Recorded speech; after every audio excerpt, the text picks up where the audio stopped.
Well, before I get into the story, I would like to mention that the snow here is flipping ridiculous. I mean, 3.5 feet of snow, plus snow drifts up to 6 feet tall. It's so ridiculous.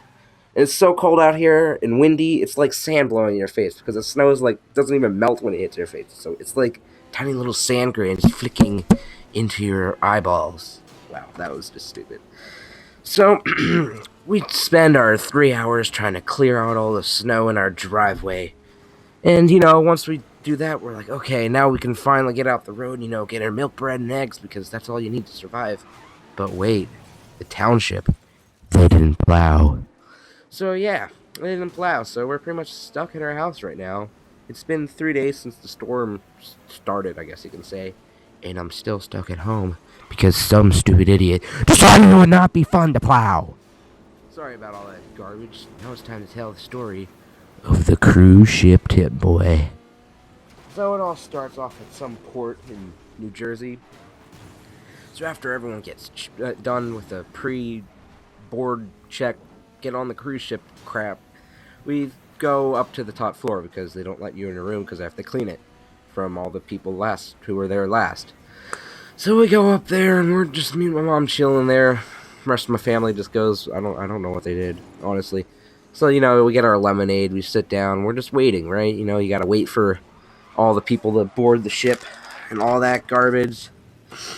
So anyway, this dining hall buffet thing on the top floor, you get a really good view. There's like some battleship next to us and all this other stuff. So finally, the captain gets on the sound system, right? He's like, "Yo, sup, mates? This is Nate, your captain. Just wait, mate. We're trying to get some." Oh, jeez. He was literally. I can't do his voice, but he was literally that stupid.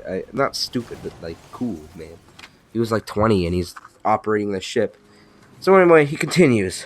Yeah, sorry about that, Scrubs. The old Mrs. Winkle decided it would be fun to park her wheelchair in the middle of the, boarding ramp thing. So sorry about the delay. We'll be starting soon. Actually, I was just partying at the club too long last night. I'm the DJ there, and I slept too long. That's literally what this guy was. He was literally like one of the coolest dudes ever, which is good for what's about to happen. So he goes on talking about that stuff. He's like, "So anyway, homies, back. I'll be back later when we get near the Chesapeake Bay Bridge. I forget what it was. I think it was like I don't know.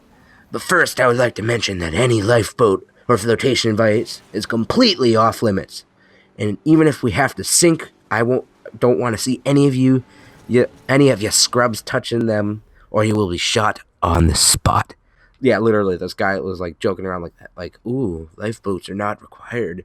If you touch one, I will kill you." It was literally that stupid.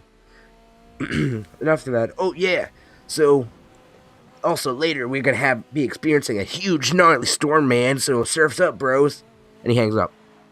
So at this point, I'm literally like starting to freak out. I'm only how old was that? 10, 12? um, so I start to freak out, and this was kind of scary because he's like, "Oh yeah, it's gonna rock back and forth. It's gonna tip." And after he said that, like I really freaked out because right before this, the ship called the Concordia decided to be fun that ships sail on their side, bro. Like I'm not gonna show a picture, but this guy literally somewhere in Italy decided to be cool to get close to the island, and he tipped his boat over. So I'm freaking out. Little Dan's just freaking out. So storm starts to come in. Got really high winds, black clouds, lightning, and so it's starting to get a little too crazy for little Dan outside. He doesn't get seasick, but he was sick from being afraid the storm was going to lightning bolt him in the head. So, little Dan and his little sister decide to go back into the cabin, right? And this is when the stuff goes down. So the ship, right? It decides it would be cool, instead of sailing upright, to sail on its side. Yeah, literally. So this thing starts tipping, all the water's splashing out of the pool, and cups are, like we had wine glasses in there. I wasn't drinking. And they were just tipping down, just sliding off. Stuff's breaking, the room next to me. I was luckily able to catch all the cups before they slid. But here's little Dan just like sliding across the floor because it's on an angle and it's like sliding into the door, out into the hallway. I look out the window above me because the ship's tipping. I look behind me and I'm looking at the sky out the window, and little Dan's like, "Oh no, this is the end. This is the end," because the Concordia just tipped over not too long ago. So all this stuff happens. Parents run down. Oh my gosh, what was that, guys? Just get your life preservers just in case. But at this point, obviously, the ship's up, right? Because, they're on the 13th floor, and it's kind of hard. We're on the 2nd floor. It's kind of hard to go down that many flights of stairs, and the elevators don't work when you're sideways. So, and also pool water dripping out of them, because, both thing tipped. I'm actually surprised Mrs. Winkle didn't fall into the ocean. That would have been funny. So, after all this, we're all scared and stuff. And the captain gets on the next morning. We have to live with all this fear. Like, what the heck just happened? Did a nuclear missile just fire at our side? Did the ship lift out of the water? Whatever. So anyway, the guy gets on, and he's like, "Oh, yo, sup, bro? Sorry about that. Actually, I don't know. It's like, I think we're going down." Nah, but he's just kind of freaking it, or not freaking out. He's just like, "Yo, yeah, no, it was cool, man." Apparently, this tugboat dude beside of us decided to be fun to slip into us. It's because of the wind. The wind, like, literally pushed this boat into our boat. So to avoid hitting it, he put on a side jet propeller things, so the bottom of the boat would skip out, and then our boat would be leaning on top of their little tugboat thing.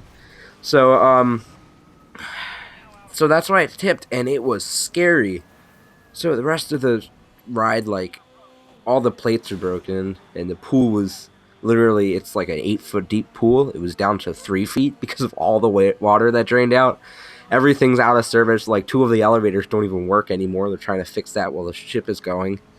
And yeah, everything was fine. We went down to Bermuda. I watched someone, or it wasn't Bermuda, it was the Caribbean. We went to Atlantis.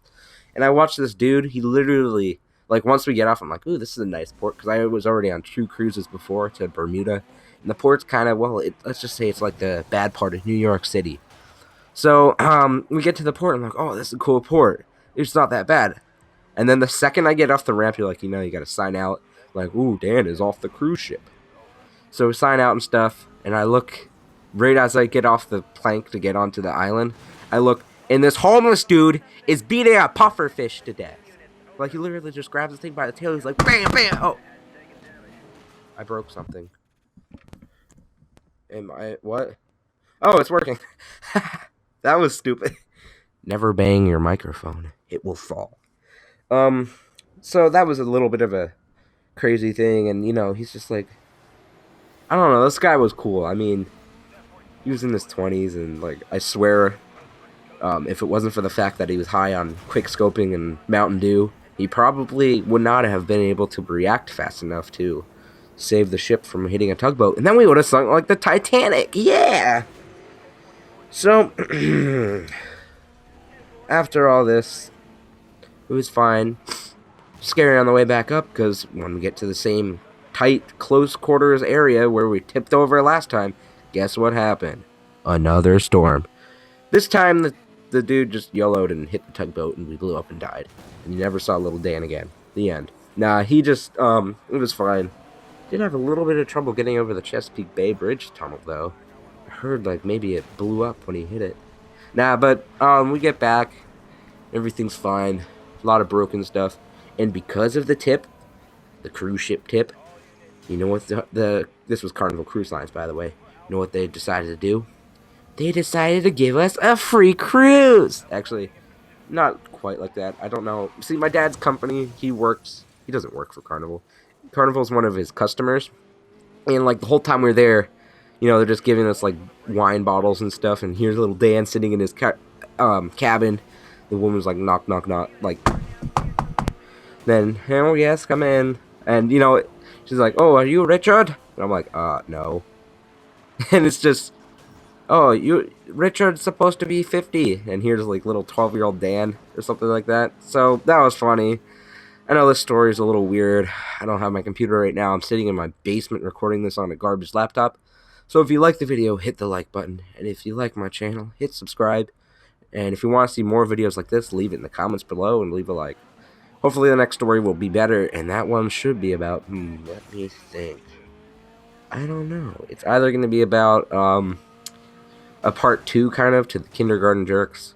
When I complained about all the jerks in kindergarten, or it's going to be this other thing. Oh, what was it? I can't think. Oh yeah, my week at camp a while back, and how bad it was, and all the funny jokes and the Mickey Mouse cartel. Yeah, Mickey Mouse has his own cartel. So thanks for watching, and peace, man. And always remember, if you're the captain of a cruise ship, drink your Mountain Dew.